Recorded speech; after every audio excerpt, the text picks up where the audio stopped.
भाग 3. रात्रभर कोसळणारा पाऊस अखेर पहाटे थांबला होता.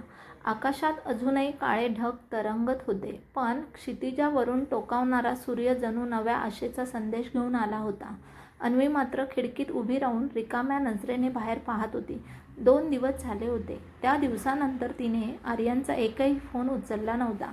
त्याने केलेले डझनभर कॉल, शेकडो मेसेज आणि फक्त एकदा बोल अशी विनंती करणारे शब्द तिच्या मोबाईलमध्ये तसेच पडून होते. तिच्या मनात एक प्रश्न घुमत होता. जर त्याचं प्रेम खरं होतं तर तो मला इतका मोठा धक्का कसा देऊ शकला? तिने मोबाईल पुन्हा उघडला.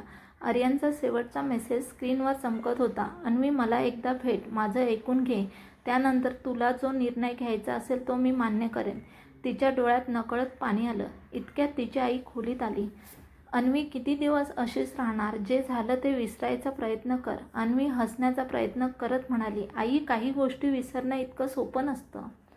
आई तिच्या डोक्यावरून हात फिरवत निघून गेली. दुसरीकडे आर्यन 2 दिवसापासून ऑफिसलाही गेला नव्हता. दाढी वाढलेली, डोळे लाल, समोर कॉफीचा कप थंड झालेला, पण त्याचं लक्ष फक्त मोबाईलकडे होतं. प्रत्येक मिनिटाला तो स्क्रीन पाहत होता. कदाचित आता तिचा फोन येईल, पण प्रत्येक वेळी निराशाच. त्याचा मित्र रोहन आत आला. बस झालं यार, किती स्वतःला शिक्षा करणार? आर्यन हळू आवाजात म्हणाला. मी तिला गमावू शकत नाही? रोहनने विचारलं. मग सत्य सांगितलंस का? आर्यनने मान खाली घातली. ती ऐकायलाच तयार नाही. त्या संध्याकाळी अन्वी मंदिरात गेली. ती शांतपणे देवासमोर उभी राहिली. डोळे मिटून फक्त एकच प्रार्थना केली. देवा, जर आर्यन खरंच चुकीचा असेल तर मला त्याच्यापासून कायमचं दूर कर, आणि जर तो निर्दोष असेल तर मला सत्य दाखव. ती मंदिराबाहेर पडली. समोरच रस्त्याच्या पलीकडे आर्यन उभा होता. दोघांचे डोळे एकमेकांना भिडले. क्षणभर वेळ थांबला. आर्यन हळूहळू तिच्याकडे आला. अन्वी, प्लीज, फक्त 5 मिनिट. ती काहीच बोलली नाही. मी तुझ्यावर कधीच विश्वासघात केला नाही. हे शब्द ऐकताच तिच्या डोळ्यात पुन्हा अश्रू आले. पुरे झालं आर्यन, आता मला काहीच ऐकायचं नाही. ती वळली. आर्यनने तिचा हात धरला. तो फक्त म्हणाला, तू गेलीस तरी चालेल, पण एक दिवस तुला सत्य नक्की कळेल. अन्वी निघून गेली, पण तिच्या मनात पहिल्यांदाच शंकेचं बी पेरलं गेलं होतं. काय खरंच मी काहीतरी चुकीचं समजते आहे? याच प्रश्नाने त्या रात्री तिची झोप उडाली. आणि दुसऱ्या दिवशी सकाळी तिच्या आयुष्यातील अशी एक घटना घडणार होती जी तिचं संपूर्ण आयुष्य बदलून टाकणार होती. पहाटेचे 7 वाजले होते. रात्रभर अन्वीच्या डोळ्याला डोळा लागला नव्हता. मंदिराबाहेर आर्यनने उचललेले शब्द सतत तिच्या कानात घुमत होते. एक दिवस तुला सत्य नक्की कळेल. तिने उठून खिडकी उघडली. थंड वारा चेहऱ्यावर आला, पण मनातील घालमेल काही कमी झालेलं नाही. इतक्यात तिची आई म्हणाली, अन्वी, स्टोअर रूम साफ करायचं आहे. तुझे जुने कॉलेजचे सामान आहे तिथे आहे. वेळ असेल तर बघ. मन दुसरीकडे वळवावं म्हणून अन्वी स्टोअररूममध्ये गेली. जुन्या पुस्तकांचे बॉक्स, फोटो फ्रेम, कॉलेजच्या ट्रॉफी, वाढदिवसाची गिफ्ट्स, सगळं धुळीने माखलेलं होतं. ती एक एक वस्तू साफ करू लागली. अचानक एका जुन्या डायरीतून एक पांढरा लिफाफा खाली पडला. त्यावर तिचं नाव लिहिलेलं होतं. अन्वीसाठी तिचं हृदय धडधडू लागलं. तिने थरथरत्या हाताने लिफाफा उघडला. आत एक पत्र होतं. ते आर्यनच्या हस्ताक्षरात होतं. प्रिय अन्वी, हे पत्र तुला कधी मिळेल माहीत नाही, पण जर मी कधी तुझ्यापासून दूर गेलो तर याचा अर्थ मी तुला सोडलं म्हणून नाही. मी तुझ्यावर मनापासून प्रेम करतो. तू माझ्यासाठी फक्त प्रेयसी नाही, तर माझं संपूर्ण आयुष्य आहे. माझ्यावर कितीही आरोप झाले तरी एकदा माझं ऐकून घे, कारण मी तुझा विश्वास कधीच तोडणार नाही. तुझाच आर्यन. पत्र वाचून अन्वीच्या डोळ्यातून अश्रू ओघळू लागले. हे पत्र मला आजपर्यंत मिळालंच कसं नाही? ती विचारात पडली.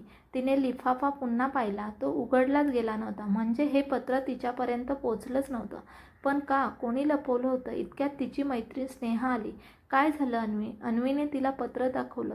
स्नेहा शांत झाली. थोडा वेळ काहीच बोलली नाही. अन्वी, मला तुला एक गोष्ट सांगायची आहे. काय? त्या दिवशी जेव्हा तू आणि आर्यनचं भांडण झालं त्याआधी मला कोणीतरी कॉलेजच्या कॅन्टीनमध्ये दिसलं होतं. कोण? रिया. अन्वी चकित झाली. रिया? हो. ती आर्यनच्या नावाने कुणाशी तरी फोनवर बोलत होती आणि ती म्हणाली होती आजपासून अन्वी आणि आर्यन कायमचे वेगळे होतील. अन्वीच्या हातातून पत्र खाली पडलं. म्हणजे स्नेहा म्हणाली, मला तेव्हा काही समजलं नाही, पण आता हे पत्र पाहिल्यावर मला वाटतं कुणीतरी मुद्दाम तुमच्या दोघांमध्ये समज निर्माण केला.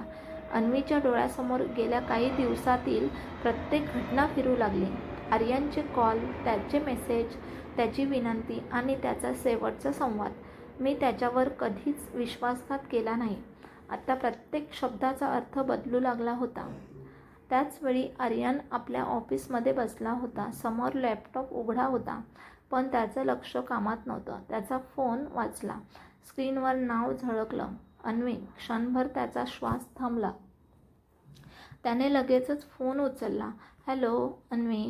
पण तिकडून काहीच आवाज आला नाही, फक्त तिचा श्वासाचा मंद आवाज. काही क्षण दोघेही शांत राहिले.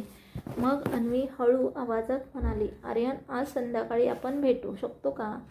आर्यनच्या डोळ्यात आनंद अश्रू आले. मी येईन, तू जिथे सांगशील तिथे. आपण पहिल्यांदाच जिथे भेटलो होतो त्या तलावाजवळ. ठीक आहे. फोन कट झाला. आर्यनच्या चेहऱ्यावर अनेक दिवसांनी हलकंसं हास्य उमटलं, पण त्याला माहिती नव्हतं त्याच वेळी एक व्यक्ती दुरून हे सगळं पाहत होती. त्या व्यक्तीच्या चेहऱ्यावर एक धोकादायक स्मित होतं. ती व्यक्ती मोबाईलवर म्हणाली, दोघं पुन्हा भेटणार आहेत. यावेळी त्यांना कायमचं वेगळं करण्याची तयारी करा. त्या शब्दांनी एका नव्या वादळाची चाहूल दिली. संपूर्ण दिवस अन्वीचं मन अस्वस्थ होतं. संध्याकाळचे 6 वाजायला अजून 1 तास बाकी होता, पण तिची नजर वारंवार घड्याळावर जात होती. ती आरशासमोर उभी होते. अनेक दिवसांनी तिने स्वतःकडे नीट पाहिलं. डोळ्याखाली काळी वर्तुळे, चेहऱ्यावर थकवा आणि मनात हजारो प्रश्न. आज ती फक्त एक उत्तर शोधणार होती. आर्यन खरंच दोषी आहे का, की मी कोणाच्या षडयंत्राची शिकार झाले? तिने साधा पांढरा ड्रेस घातला. आर्यनला हा रंग खूप आवडायचा. केस मोकळे सोडले आणि आरशात स्वतःकडे पाहून हलकंसं म्हणाले, आज सत्य समोर आलंच पाहिजे. दुसरीकडे आर्यन आधीच तलावाजवळ पोचला होता. हा तोच तलाव जिथे त्यांच्या प्रेमाची सुरुवात झाली होती. पहिली भेट, पहिलं हसू, पहिला हातात हात आणि पहिल्यांदा मी तुझ्यावर प्रेम करतो हे शब्द. त्या आठवणींनी त्यांचे डोळे पाणावले. तो मनात म्हणाला, देवा, आज फक्त एक संधी दे. माझं प्रेम निर्दोष आहे हे तिला कळू दे. 6:30 वाजले. अन्वी दुरून चालत येताना दिसली. तिला पाहताच आर्यनच्या चेहऱ्यावर नकळत हास्य उमटलं.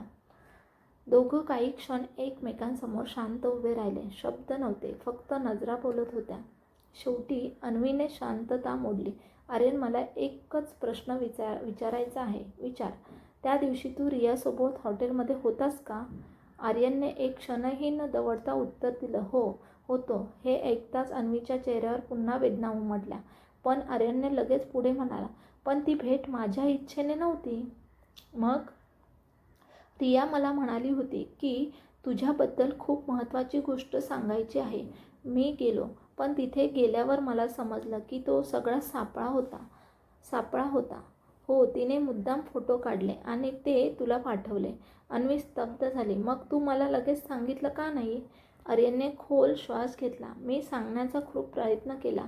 त्या दिवशी तुझ्या घराबाहेर 3 तास उभा होतो. तू भेटली नाहीस. मी तुझे फोन बंद होते, मेसेज वाचले नाहीस, पत्र पाठवलं तेही तुझ्यापर्यंत पोचलं नाही. अन्वीच्या डोळ्यात अश्रू आले. तिला स्टोअररूममध्ये सापडलेलं पत्र आठवलं. इतक्यात मागून टाळ्यांचा आवाज आला. दोघांनी मागे वळून पाहिलं. समोर रिया उभी होती. तिच्या चेहऱ्यावर विचित्र हसू होतं. वा, शेवटी सत्य समजलं का? अन्वी रागाने म्हणाली. रिया, हे सगळं तू केलंस? रिया हसली. हो. कारण मला आर्यन हवा होता. क्षणभर शांतता पसरली. रिया पुढे म्हणाली, कॉलेजपासून मी त्याच्यावर प्रेम करत होते, पण त्याने नेहमी तुलाच निवडला. म्हणून ठरवलं तुम्हा दोघांना वेगळं करायचं. अन्वीचा संताप अनावर झाला. एका प्रेमासाठी तू 2 आयुष्य उद्ध्वस्त केलीस. रिया अनिर्वाकारपणे म्हणाली, प्रेमात आणि युद्धात सगळं माप असतं. आर्यन कठोर आवाजात म्हणाला, नाही रिया, प्रेमात विश्वास असतो, स्वार्थ नसतो. रिया निघून गेली. तिच्या जाण्यानंतर काही क्षण दोघेही शांत उभे राहिले. अन्वीने थरथरत्या आवाजात विचारलं, आर्यन, मला माफ करशील? आर्यनने तिच्याकडे पाहिलं. त्याच्या डोळ्यात राग नव्हता, फक्त प्रेम होतं. तो हलकसा हसला. तू माझ्यावर विश्वास ठेवला नाहीस, त्याचं दुःख आहे, पण आज तू सत्य शोधायला आलीस ह्यापेक्षा मोठी गोष्ट नाही. अन्वीच्या डोळ्यातून अश्रू वाहू लागले. ती हळूहळू आर्यनजवळ आली. दोघांमध्ये अंतर फक्त एका पावलाचं उरलं होतं. इतक्यात आर्यनचा फोन जोरात वाजला. फोन उचलताच त्याच्या चेहऱ्याचा रंग बदलला. काय बाबा, अपघात? त्याच्या हातातून मोबाईल खाली पडला. अन्वी घाबरून म्हणाली, आर्यन काय झालं? तो फक्त एवढंच म्हणू शकला, बाबांचा खूप मोठा अपघात झाला आहे. क्षणात आनंदाचं वातावरण पुन्हा दुःखात बदललं. दोघेही तातडीने हॉस्पिटलकडे धावले, पण त्यांना अजूनही माहिती नव्हतं हा अपघात खरोखर अपघात होता की आणखी एक मोठा कटाची सुरुवात होती. हॉस्पिटलच्या इमर्जन्सी वॉर्डबाहेर आर्यन आणि अन्वी धापा टाकत पोचले. 8 डॉक्टरांची धावपळ सुरू होती. नर्सेस सतत ये-जा करत होत्या. बाहेर उभ्या असलेल्या आर्यनच्या आईच्या डोळ्यातून अश्रू थांबत नव्हते. आर्यन धावत तिच्याजवळ गेला. आई, बाबा कुठे आहेत? आईने रडतच त्याला मिठी मारली. आर्यन, डॉक्टर प्रयत्न करत आहेत. अपघात खूप मोठा होता. आर्यनच्या पायाखालची जमीनच सरकली. अन्वी शांतपणे त्यांच्या शेजारी उभी राहिली. तिने काहीही न बोलता त्याचा हात हातात घेतला. त्या स्पर्शाने आर्यनला थोडा आधार मिळाला. अर्धा तास तसाच गेला. प्रत्येक मिनिट एक युग वाटत होतं. अखेर ऑपरेशन थिएटरचं दार उघडलं. डॉक्टर बाहेर आले. सर्वांच्या नजरा त्याच्याकडे वळल्या. रुग्ण आता धोक्याबाहेर आहेत, पण पुढचे 24 तास खूप महत्त्वाचे आहेत. सर्वांनी सुटकेचा निश्वास सोडला. आर्यनने डोळे मिटून देवाचे आभार मानले. काही वेळाने पोलीस निरीक्षक हॉस्पिटलमध्ये आले. आर्यन देशमुख कोण? मी तुमच्या वडिलांच्या अपघाताबाबत काही माहिती द्यायची आहे. काय? निरीक्षक गंभीर आवाजात म्हणाले. आमच्या प्राथमिक तपासात हा साधा अपघात वाटत नाही. आर्यन आणि अन्वी दोघेही दचकले. म्हणजे ज्या ट्रकने त्यांच्या कारला धडक दिली त्याचा नंबर बनावट आहे आणि चालक घटनास्थळावरून पळून गेला. आर्यनच्या मनात एकच विचार आला, चमकून गेला. हा अपघात मुद्दाम घडवला गेला आहे. त्या रात्री अन्वी हॉस्पिटलच्या कॅन्टीनमध्ये बसली होती. तिच्या मनात सतत रियाचाच विचार सुरू होता. रिया एवढ्यावर थांबेल का? तेवढ्यात तिला कोणीतरी फोन केला. नंबर अनोळखी होता. हॅलो, समोरून एक बदललेला आवाज आला. जर आर्यनवर खरंच प्रेम असेल तर त्याच्यापासून दूर जा. अन्वी हादरली. तू कोण आहेस ते महत्त्वाचं नाही, हे सगळं कोण करतंय? समोरून फक्त एवढंच उत्तर आलं, तुम्ही जितके जवळ याल तितका आर्यनच्या कुटुंबाला धोका वाढेल. फोन कट झाला. अन्वी काही क्षण तशीच स्तब्ध बसून राहिली. तिने लगेच हा प्रकार आर्यनला सांगितला. आर्यन रागाने म्हणाला, आता पुरे झालं. जो कोणी आहे त्याला शोधल्याशिवाय मी शांत बसणार नाही. अन्वीने त्याचा हात धरला. रागाने निर्णय घेऊ नकोस. आपण आधी सत्य शोधू. तेवढ्यात निरीक्षक पुन्हा आले. त्यांच्या हातात CCTV फुटेजची काही छायाचित्रे होती. हे बघा. फोटोत ट्रकच्या काही अंतरावर एक काळी कार उभी दिसत होती. गाडीचा नंबर स्पष्ट नव्हता, पण गाडीतून उतरलेल्या व्यक्तीच्या हातात एक ओळखीचं घड्याळ होतं. अन्वीच्या चेहऱ्याचा रंग उडाला. हे घड्याळ? आर्यनने विचारलं. तुला ओळखू आलं का? अन्वी थरथरत म्हणाली, हो, हे घड्याळ मी आधी पाहिलं आहे. कुणाकडे? तिने खोल श्वास घेतला. रिया नाही. क्षणभर थांबून ती म्हणाली, हे घड्याळ माझ्या मोठ्या भावाकडे आहे. आर्यन अवाक झाला. काय? अन्वीच्या डोळ्यात भीती दाटली नाही. माझा भाऊ असं काही करूच शकत नाही. पण तिच्या मनात शंकेचं वादळ उडलं होतं. तिचा स्वतःचा भाऊ या कटात सहभागी असू शकतो. त्याच वेळी हॉस्पिटलच्या कॉरिडॉरमध्ये एक सावली शांतपणे उभी होती. त्या व्यक्तीने मोबाईलवर मेसेज टाईप केला. पहिला टप्पा पूर्ण झाला. आता दुसरा डाव सुरू करा. तो मेसेज पाठवून ती व्यक्ती अंधारात गायब झाली. अन्वी आणि आर्यनला अजूनही कल्पना नव्हती त्यांच्या प्रेमाची खरी परीक्षा आत्ता सुरू होणार होती. रात्र गडद होत चालली होती. हॉस्पिटलच्या कॉरिडॉरमध्ये शांतता होती, पण आर्यन आणि अन्वीच्या मनात विचारांचं प्रचंड वादळ सुरू होतं. निरीक्षकांनी दाखवलेल्या फोटोमधील घड्याळ आणि अन्वीच्या भावाचा संबंध हा केवळ योगायोग होता की त्यामागे एखादं मोठं रहस्य दडलं होतं? अन्वीने स्वतःला सावरत आर्यनकडे पाहिलं. आर्यन, माझ्या भावावर मला पूर्ण विश्वास आहे. तो असं काहीही करू शकत नाही. आर्यनने तिच्या डोळ्यात पाहिलं. मलाही तुझ्या भावावर आरोप करायचा नाही, पण सत्य काय आहे हे शोधणं गरजेचं आहे. अन्वीने शांतपणे मान हलवली. सकाळी आर्यनच्या वडिलांना शुद्ध आले. डॉक्टरांनी फक्त 5 मिनिटांसाठी भेटण्याची परवानगी दिली. आर्यन आत गेला. त्याच्या वडिलांनी मोठ्या प्रयत्नाने डोळे उघडले. आर्यन, हो बाबा, मी आलोय. त्यांनी त्याचा हात घट्ट पकडला. हा अपघात नव्हता. आर्यन दचकला. मग? त्यांनी तुटक शब्दात सांगितलं. कोणीतरी माझ्या गाडीचा पाठलाग करत होतं. काळी कार. त्यांनी मुद्दाम धडक दिली. कोण होते ते? ते काही बोलणार. इतक्या डॉक्टरांनी त्यांना विश्रांती घेण्यास सांगितले. पण जाण्यापूर्वी त्यांनी एक शब्द उच्चारला. फाईल. आर्यन गोंधळला. कोणती फाईल? बाहेर येताच त्याने ही गोष्ट निरीक्षकांना सांगितली. निरीक्षक म्हणाले, आम्हाला तुमच्या वडिलांच्या ऑफिसची तपासणी करावी लागेल. आर्यन तयार झाला. दुपारी आर्यन, अन्वी आणि निरीक्षक ऑफिसमध्ये पोहोचले. ऑफिस पूर्णपणे अस्ताव्यस्त झालेले होते. कपाट उघडी होती. कागदपत्र विखरलेली होती. जणू कोणीतरी काहीतरी शोधत होतं. आर्यनच्या लक्षात आलं की त्याच्या वडिलांच्या केबिनमधील एक छोटा लॉकर उघडा होता, पण त्यातली एकच फाईल गायब होती. हीच ती फाईल असावी. निरीक्षक गंभीरपणे म्हणाले. इतक्या ऑफिसच्या CCTV रूममध्ये जाऊन फुटेज तपासलं. रात्री 2 वाजता एक व्यक्ती चेहरा झाकून ऑफिसमध्ये शिरली होती. तिने थेट लॉकर उघडला, फाईल घेतली आणि निघून गेली. चेहरा दिसत नव्हता, पण तिच्या हातावर एक मोठा सिंहाचा टॅटू स्पष्ट दिसत होता. अन्वी अचानक म्हणाली, हा टॅटू मी पाहिलाय. कोणाकडे? माझ्या भावाकडे नाही, पण रियाच्या मोठ्या भावाकडे. आर्यन आणि निरीक्षक एकमेकांकडे पाहू लागले. आता चित्र हळूहळू स्पष्ट होत होतं. रिया एकटी नव्हती. तिच्या मागे आणखी मोठी माणसं होती. त्याच क्षणी रिया एका आलिशान बंगल्यात बसली होती. तिच्यासमोर तिचा मोठा भाऊ विक्रम उभा होता. तो हसत म्हणाला, आर्यनच्या वडिलांकडची फाईल आता आपल्या हातात आहे. रिया विचारली, पण त्या फाईलमध्ये आहे तरी काय? विक्रमच्या चेहऱ्यावर एक कपटी हास्य उमटलं. त्या फाईलमध्ये करोडो रुपयाच्या जमिनीचा करार आहे. जर ती फाईल आर्यनच्या कुटुंबाकडे राहिली असती तर आपला संपूर्ण प्लॅन फसला असता. रिया शांत झाली. तिला आता समजलं होतं की तिने प्रेमासाठी सुरू केलेला खेळ आता पैशाच्या आणि गुन्हेगारीच्या मोठ्या कटात बदलला होता. दुसरीकडे अन्वी आणि आर्यन ऑफिसमधून बाहेर पडतच असतानाच एक काळी कार भरधाव वेगाने त्यांच्या दिशेने आली. अन्वी मागे हो. आर्यनने तिला जोरात बाजूला ढकललं. कार त्यांच्या अगदी जवळून वेगाने निघून गेली. काही सेकंद उशीर झाला असता तर दोघांचाही जीव गेला असता.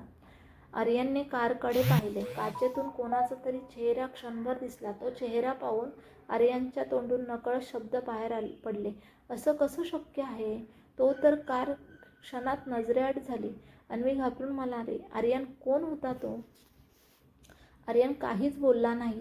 त्याच्या चेहऱ्यावर भीती स्पष्ट दिसत होती, कारण त्याने जो चेहरा पाहिला होता तो एक अशी व्यक्तीचा होता ज्याचा मृत्यू 5 वर्षांपूर्वी झाल्याचं संपूर्ण शहर मानत होतं. पुढचा भाग पाहण्यासाठी चॅनेलला सबस्क्राईब